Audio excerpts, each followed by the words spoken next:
Il diavolo! Il diavolo è venuto a portarci via! Coward. The devil's not the one you need to fear. Tell him hello for me!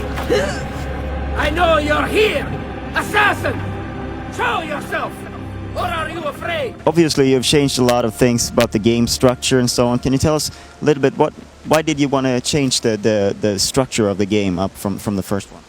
Well, we listened to the critiques, to what people had to say about Assassin's Creed 1 and said, what can we upgrade that will make a real difference? And it's the mission structure. The mission structure of AC1 was all about investigation, then assassination. And we say, let's have a lot more variety. Let's have a lot more diversity into the missions. And instead of having 5 or 6 different mission types like in the first one, we went through the roof and said, let's have 15, 16, 17 different mission type. And not only that, but try to combine them to create a different mission type, which is like you start by doing an escort, for example, with the character, and then that escort transform into a big brawl that then will be a big escape. And the first game you didn't have something like that, so and that created a really a different vibe to Assassin's Creed. And I feel a lot of people felt that they were sort of, it almost felt like a work, that you did this one thing after another. And now you try to change it up a little bit and surprise the player, I guess. You said the right word, surprise. Surprise is something we're using a lot, you know. And then I told the team, yes, we cannot go into a kind of like you say, working.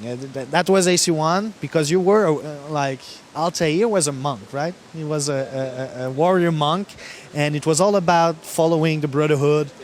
AC2 is not, it's not that story. So it's the story of someone who has to find solution. So surprise is a big part of it. And so you will never go into a rhythm and think that's the game. For example, you know, you'll think you'll have, there's one target in the game that you cannot infiltrate the palace in which he's hidden. And then, so you ask your friend Leonardo, can you give me something so I can get to him? And then suddenly you'll be flying around with this flying machine, see? Ma cos'è? Shoot! Shoot the flying demon!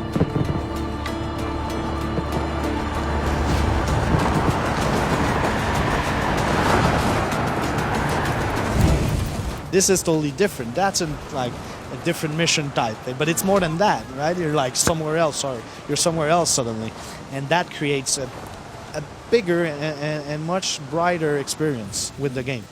Another new thing that you've added is an economic system, because sometimes I would be in the first game, I would see a stand, or I would see things where I would say like, well, can I buy something here, or can I do something, can I work with the world in a different way? Is that what you wanted to do, build a more of a living world? Yes, that's exactly the reason why we've put an economic system in the game. It's to make sure that the people will be immersed in that universe, in that world, and it's something that we're used to, right? Using money and buying stuff. So, and to make the game, again, feel more alive, we created this economic system. But also it gives reason to play. You know, as stupid as it may seem, like you can lose yourself for hours just collecting money to buy some stuff, right? And also, like I said before, the Italian Renaissance is the beginning of the banking system. So an economic system felt really, really in par with the setting. So that's why there's an economic system, and it's like it's natural.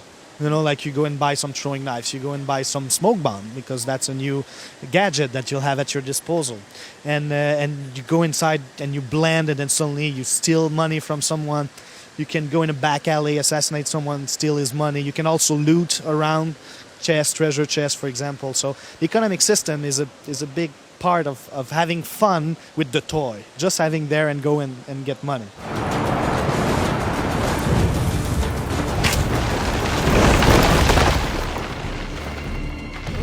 That thing! Stop it!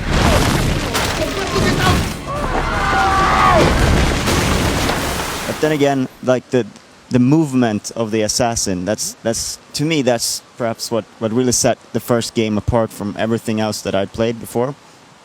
How have you changed that up, and what kind of changes have you made to assassinations and that kind of thing? Well, we have a pretty good basic, right? It's the second game that was so great for myself, though, working on the sequel, is that you have something to start with. And the first game was like, you know, everything had to be built. This time we had the basic mechanics, the basic animations, and then it was just okay. This works. You know, you don't have to change it all, but add to it. So that's why in the assassination, we added a bunch of animation, a bunch of like assassination techniques. So it's much more easier to assassinate from everywhere. We made it a lot more accessible to assassinate from a bale of hay, for example. You know, this like hide spot that we have from a bench, the ability to assassinate from the climbing position, but also to assassinate with a different weapon, the hidden blade. So you don't have to select the hidden blade to assassinate. You can, if you have your sword selected, if you surprise someone from the back, you can assassinate also with a sword. Also, what we worked on was all the fight mechanics. We gave the main character and all the characters, all the AI, new weapons. So you have the dagger like we had. We have the sword, but this time you have two-handed weapons. So axes are in the game, and also some spikes, and that creates different fight techniques. But also we have a special move on every single weapon. So, and I don't want to go too much in details of the special move, but in the fight you'll be able to do something different than only blocking and parrying and attacking.